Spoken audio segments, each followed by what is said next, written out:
Hello friends, कैसे हैं आप सब। आज मैं आपके समक्ष लाई हूँ मिठाई वाले की रिवीजन, शॉर्ट रिवीजन। और चलिए कॉपी पेन लेके बैठ जाइए और अपना रिविजन करना है एज आई गाइडेड यू। तो शुरू करते हैं। आपको ऑप्शंस को जैसे मैंने पहले से बताया हुआ है, नंबर 1 नंबर 2 जो भी आपके ऑप्शंस आपको स्क्रीन पे दिख रहे हैं, पहले से गेस करके राइट ऑप्शन लिख लीजिएगा। और उसके बाद जब मैं आंसर्स आपको बताऊंगी तो आप टिक करना, गलत है तो गलत करना, और वीडियो को पॉज कर लो क्योंकि मैं फ्लो में वीडियो बना रही हूँ, बट आप इसको पॉज करके अपने आंसर्स गेस करते जाएंगे। और आगे मैं आपको फिर जो पठित गद्यांश है उसके लिए भी सेम ही प्रोसेस आपको फॉलो करना है। ठीक है, तो देखो, किसके आने पर युवतियाँ चिको को उठाकर नीचे झांकने लगती है। तो किसके आने पर? खिलौने वाले के। तो खिलौने वाला जब आता है तो चिके उठा उठाकर सब लोग झांकने लगते हैं। बच्चे किसे देखकर पुलकित हो उठते हैं? तो खिलौने वाले को। राय बहादुर विजय बहादुर का रोहिणी के साथ क्या संबंध है? तो संबंध है पति पत्नी का। तो फर्स्ट का सी, सेकंड का बी एंड थर्ड का डी ऑप्शंस आर राइट। जिसका जो सही है सही करेंगे, जिसका जो क्रॉस है क्रॉस कर देंगे। अब आगे बढ़ते हैं हम। क्वेश्चन नंबर 4 में है, खिलौने वाला कितने महीने के बाद नगर में दूसरी बार आया था? तो मैंने आपको शुरू में भी बताया था, इन सब चीज़ों को नोट करते रहना। तो वो आया था 6 महीने बाद। खिलौने वाला दूसरी बार नगर में क्या बेचने आया था? तो दूसरी बार खिलौने वाला क्या बेचने आया था? मिठाई बेचने आया था या मुरली बेचने आया था या खिलौने? सबसे पहले तो देखो खिलौने बेचने आया था, फिर आया था मुरली बेचने। मिठाई उसने एकदम एंड में बेची थी। कहानी में मिठाई वाले की उम्र कितनी बताई गई है? तो मैं आपको स्क्रीन कर रही हूँ नीचे, तो ये ऑप्शन हट जाएंगे, आप आंसर अपने मैच कर लीजिए।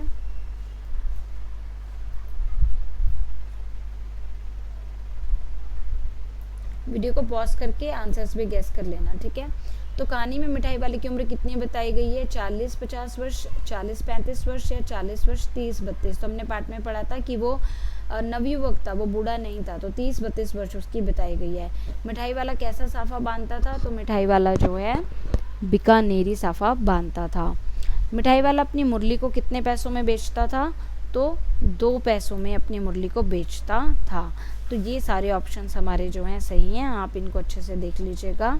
ठीक है, हम आगे बढ़ते हैं। नेक्स्ट है हमारा, लेखक की कौन सी कमजोरी का वर्णन किया गया है? वीडियो को पॉज करते जाइएगा बीच बीच में और अपने आंसर्स लिख लो और फिर प्ले कर लो।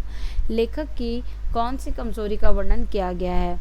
तो लेखक की जो है सोने की, मिठाई खाने की, थोड़ी सी कठिनाई से घबराने की या गणित ना पढ़ने की। तो ये है थोड़ी सी कठिनाई से घबराने की। चुन्नू मुन्नू के पिता का क्या नाम है? तो चुन्नू मुन्नू के पिता का नाम है राय विजय बहादुर। नेक्स्ट क्वेश्चन है, राय विजय बहादुर की पत्नी का क्या नाम था? तो उनका नाम था रोहिणी।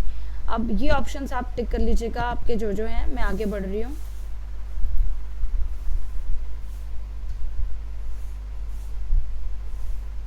क्वेश्चन 12 है, वीडियो को पॉज कर लीजिएगा आप। क्वेश्चन 12 है, जब सेठ ने एक बटन दबाया तो क्या हुआ? तो जब सेठ ने एक बटन दबाया तो क्या हुआ? अंदर से एक नौकर भागकर आया। ठीक है। सेठ जी मसनद के सहारे किस पर बैठे थे? गलीचे पर। ठीक है। मालामाल होना मुहावरे का क्या अर्थ है? मालामाल होने का मतलब क्या होता है? धनवान होना। आगे करेंगे हम।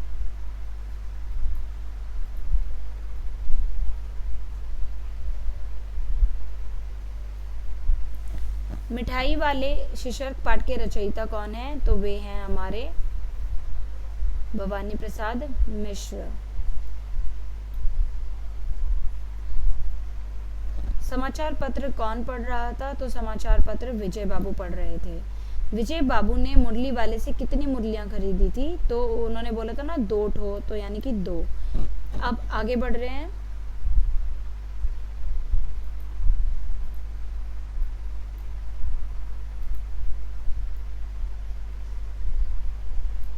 साफा शब्द का क्या अर्थ होता है? तो साफा का मतलब होता है पगड़ी।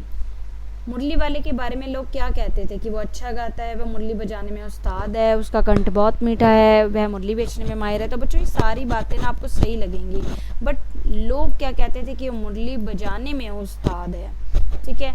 उस्ताद का मैंने आपको जब भाग 1 की वीडियो में व्याख्या करती तो बताया भी था, जो किसी चीज़ में प्रवीण हो। रोहिणी स्नान, प्रवीण मतलब एक्सपर्ट। रोहिणी स्नान करने के बाद मकान की छत पर चढ़कर क्या सुखा रही थी? तो वो अपने लंबे बाल सुखा रही थी। ठीक है, नेक्स्ट अब आगे बढ़ते हैं।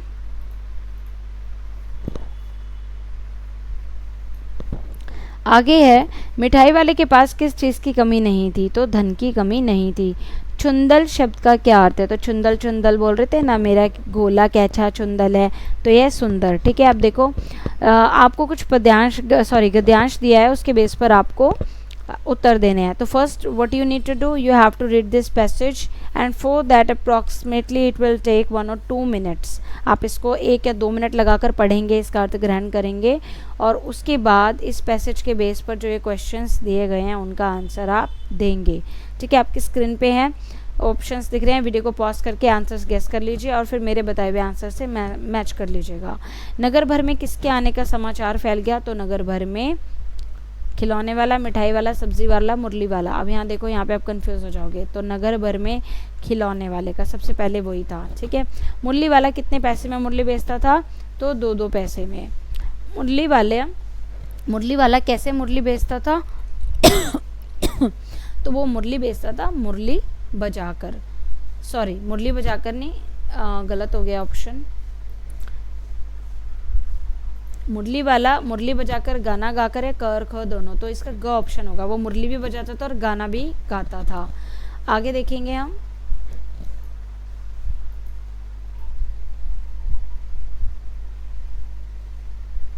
फोर्थ और फिफ्थ है हमारा, मुरली वाले की उम्र कितनी उम्र के आसपास होगी? तो ये थी हमारी 30 से 32 वर्ष, तो ख ऑप्शन इज राइट। मुरली वाला कैसा साफा बांधता था? तो वो बीकानेरी रंगीन का साफा बांधता था। अब फिर से ऐसे दूसरे पैराग्राफ में भी हम करेंगे, वीडियो को पॉज करके आप इसको पढ़ेंगे, उस पेज पे आप क्वेश्चंस के आंसर्स अपने गैस करके रखेंगे। ठीक है, मैं इसको थोड़ा सा स्क्रॉल कर देती हूँ, तो अब आप वीडियो को पॉज कर लीजिए। उपरोक्त गद्यांश के लेखक का नाम क्या है? तो ये है भगवती प्रसाद वाजपेयी। अपने बहुत ही मीठे स्वरों के साथ कौन गलियों में घूमता था? तो अपने बहुत ही मीठे स्वरों के साथ जो है मिठाई वाला या खिलौने वाला? तो यहाँ आएगा खिलौने वाला। किसके गानों से हलचल मच जाती थी? तो मिठाई वाला या खिलौने वाला? तो खिलौने वाला। अब देखो, आप कहोगे मिठाई वाला भी गाता था, खिलौने वाला भी। वैसे देखा जाए तो दोनों ही ऑप्शन ठीक है, बट आप ऑप्ट कर सकते हो, दोनों में से कोई भी करोगे तो वो गलत नहीं होगा, क्योंकि दोनों टाइम पर ही वो हमेशा मधुर स्वर ही गाता था, दोनों नहीं, तीनों टाइम पर ही। ठीक है, नेक्स्ट देखो, अब चिक शब्द का क्या अर्थ होता है? तो चिक शब्द का अर्थ होता है घूंघट, पर्दा। युवतियां किसको उठाकर छज्जों पर से नीचे झांकती थी? तो वो किसको? घूंघट को, पर्दे को, बच्चे को, घूंघट को, क्योंकि घूंघट यहाँ पर किसके एज ए प्रतीक लिया गया है? चिक। ठीक है, आगे बढ़ेंगे। Same paragraph, this is our last paragraph.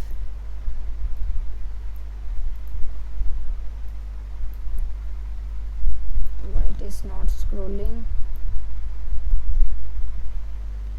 देखो। ठीक है बच्चों, ऑप्शन नहीं, एक और पैराग्राफ है, टोटल मैंने 4 दिन, क्योंकि चैप्टर लेंथी है। सेम पढ़ेंगे इसको। समाचार पत्र कौन पढ़ रहा था? तो विजय बाबू। दौड़ते हाँफते हुए बच्चों का झुंड कहाँ आ पहुंचा था?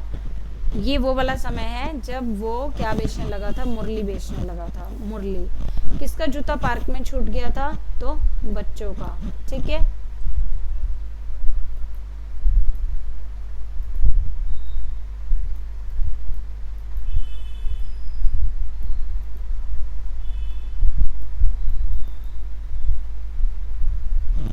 अगला पैराग्राफ है हमारा, आप स्क्रीन पे देखेंगे। उपरोक्त गद्यांश के पाठ का नाम बताइए। आप पॉज कर लीजिएगा, ठीक है, और इसे पढ़ लीजिएगा। पाठ का नाम है मिठाई वाला, यानी ख। अपने मकान में कौन बैठी हुई थी? तो रोहिणी। मुरली वाले की सारी बातें कौन सुन रहा था? तो सुन रहे थे कौन? रोहिणी सुन रही थी मुरली वाले की सारी बातें, कि वह बच्चों से किस तरह से प्यार से बातें कर रहा है। ये सारी बातें जो है रोहिणी नोट करती थी। ठीक है बच्चों, thanks for watching. I hope आपको वीडियो पसंद आया होगा। वीडियो को लाइक कीजिए, शेयर करो फ्रेंड्स, बाकी अपने क्लास के जो फ्रेंड्स हैं, इतने सारे बच्चे हैं, उन सबके साथ शेयर करो, ताकि वो भी अच्छे से एग्ज़ाम दे पाएँ। और जैसे मुरली वाला अच्छे अच्छे काम कर रहा है, हमें भी करने चाहिए। ज्ञान को सीमित नहीं रखना चाहिए, फैलाना चाहिए। और उन बच्चों को सब्सक्राइब करने के लिए भी कहें ताकि उन तक मेरे सारे वीडियो के नोटिफिकेशन अपने आप मिल जाएं। तो चलिए मिलते हैं नेक्स्ट चैप्टर के वीडियो में। Till then take care, bye bye.